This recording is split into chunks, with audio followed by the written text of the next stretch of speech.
lahat. Nagsimula ang kwento ng ating ebanghelyo ngayong linggo sa isang lugar ng kadiliman, ang lupain ng Galilea. Sinabi ni San Mateo na doon din sinimulan ni Jesus ang kanyang tinatawag na public ministry. Sa Galilea naganap ang lahat ng first sa buhay ni Jesus.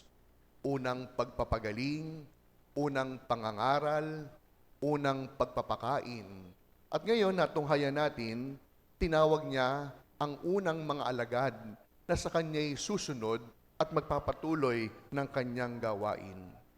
Ang Galilea, isang rehiyon na hindi po kilala sa kabanalan, kundi ang Galilea kilala sa lugar ng nababalot ng kasamaan, kahirapan, at pagkalimot. Subalit kung ating titignan, ang lugar ng kadiliman, nagkaroon mismo ng katuparan sa propesiya.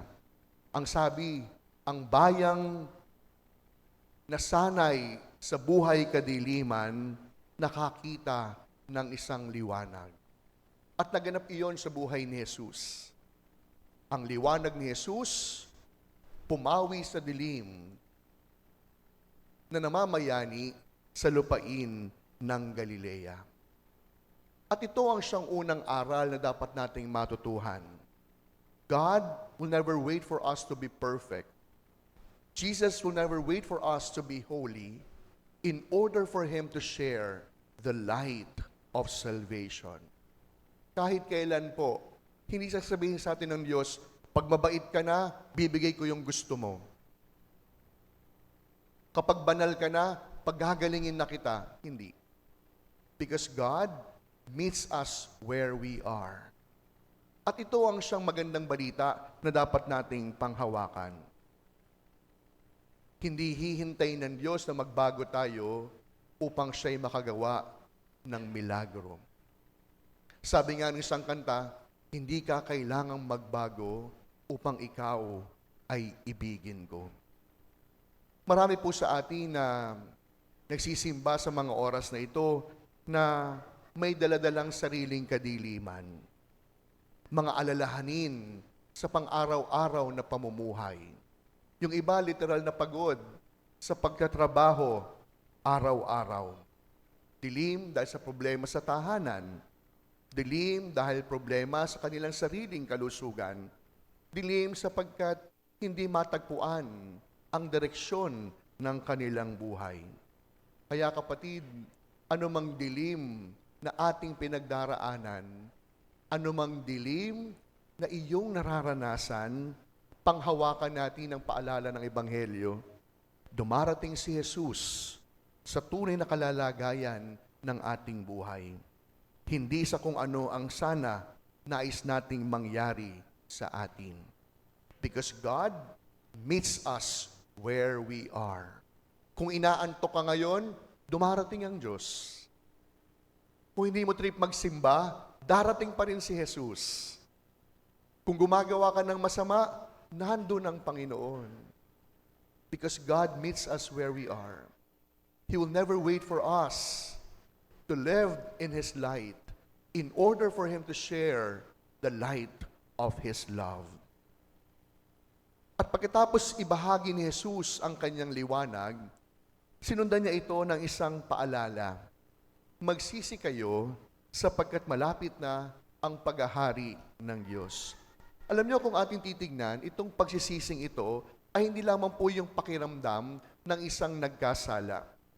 Ang pagsisising panawagan ni Jesus ay panawagan sa pagbabago ng direksyon ng ating buhay. Sa madaling salita, pagbaling sa Diyos. Dahil ang Diyos ang siyang lumalapit. Ang Diyos ang siyang nagpaparamdam. Ang Diyos ang siyang nagpapakilala. And I think, my dear friends, I believe, this is a second good news of our celebration. Kung yung una, God meets us where we are. Ang pangalawa naman, God gives us His invitation. Siya palagi ang magpapaalala. God will always take the first step. He'll always take the initiative in order for us to receive His invitation. Kaya alam ninyo, kahit po ginusto ninyong magsimba sa oras na ito, hindi yan galing sa inyo. The inspiration, the invitation came from God. Malamang sabihin nyo, ay hindi, Father, nakaschedule talaga akong magmisa. Wala naman talaga akong gagawin. Kaya yung paanyaya, hindi mo binigay ng Diyos, aba, gaano ka nakakasigurado? Kahit naman gustong-gusto mo, kung bigla ka na-stroke kaninang umaga, makakapagsimba ka ba? Ba't ba parang galit ako? And I think, my dear friends, the point of our gospel, the point of invitation of Jesus to His first disciples, God will always take the initiative. Kahit gusto natin, ang Diyos ang siyang una magpapaalala at magbibigay ng Kanyang paanyaya. Kaya po, yung paanyayang magbalik loob, magsisi, ito'y panawagan ng pagbaling sa Kanya. Pagbabalik loob na hindi dahil sa takot, kundi magbabalik loob kay Jesus, dala ng pag-asa. Kaya nga po, kaagad pagkatapos na nito, tinawag ni Jesus ang mga karaniwang tao, mga mangingisda, na siyang abala sa kanilang trabaho, na siyang busy sa kanilang araw-araw na pinagkakaabalahan. At simple po lamang yung pagdating ni Jesus sa kanilang buhay, sumunod kayo sa akin. Come, follow me. Walang masyadong palabok, walang mahabang paliwanag. Sa katunayan, wala ring kasiguruhan, isang paanyaya lamang. At meron pong napakahalagang sinabi ang Ebanghelyo matapos ang paanyayang ito. Ang sabi, kaagad nilang iniwanan ang kanilang lambat.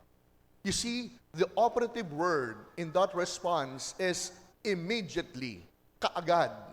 Hindi sinabi, nagpaalam muna. Hindi sinabing, nag-isip-isip muna. Hindi sinabing, titignan muna. Ang sabi sa Ebanghelyo, kaagad, immediately. Kaya ngayon, matapos tayong paanyayahan ni Jesus na magsisi, bumaling sa Kanya, ang hamon ng Ebanghelyo, ano ang mga lambat, ano ang mga bangka na dapat nating iwanan upang kaagad makatugon sa Kanyang paanyaya. Sigurado yung ilang mga lambat na dapat nating iwanan, bisyo. Sigurado yung ilang mga lambat na dapat nating kaagad iwanan, kasalanang lihim na hindi pa natin nakukumpisal. Marahil yung mga lambat na dapat nating kaagad iwanan, yung ating mga galit sa ating bawat ugnayan. Kaya nga po ngayong umagang ito, imagine natin, sinasabi din sa atin ni Jesus, sumunod ka sa akin. And we ask ourselves, what stops me from accepting that invitation to come and follow Jesus? Anong pumipigil sa'yo? Bisyo? Kasalanang hindi pa nakukumpisal? Sikreto o lihim na pamumuhay na ikaw lamang ang nakakaalam? Kaya nga po ngayong umagang ito po yung pinakatema ng ating Ebanghelyo.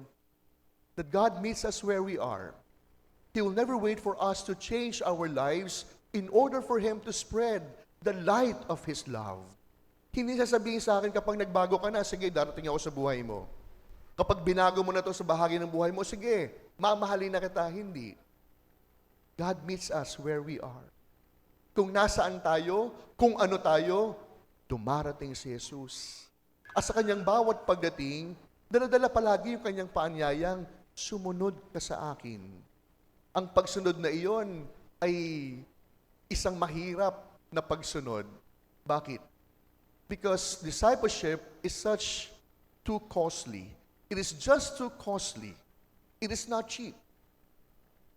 Kasi bakit? Kapag umuo tayo kay Jesus, hindi tayo sa maraming bagay.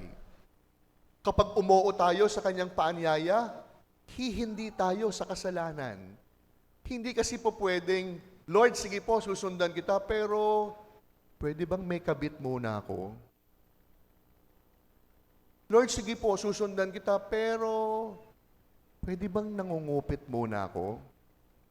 Lord, susundan kita, pero okay lang, hindi mo na kami magpapakasal. Wala pa kasing budget. Discipleship, for that matter, my dear friends, is just too costly because it is not cheap. It will cost us everything of our lives. Kaya ngayon, ang hamon, kapatid, dumarating si Jesus. Anumang dilim na bumabalot sa ating buhay, kaya niyang sinagan ng kanyang kaliwanagan. Kung handa lamang natin iwanan ang bawat lambat at bangka upang ating matanggap ang kanyang paanyaya. Kaya sa pagpapatuloy po ng ating pagdiriwang, kapatid, anumang dilim na daladala mo ngayon, panghawakan mo ang pangako ni Jesus. Sisilay sa iyong buhay ang liwanag na kanyang ipinagkakaloob. Kung handa lamang natin tanggapin ang kanyang paanyaya at handang iwanan ang bawat bagay, tao, pagkakataon, sitwasyon na pumipigil sa atin. Muli pa ating pakinggan ang paanyaya ni Jesus. Sumunod ka sa akin. Amen.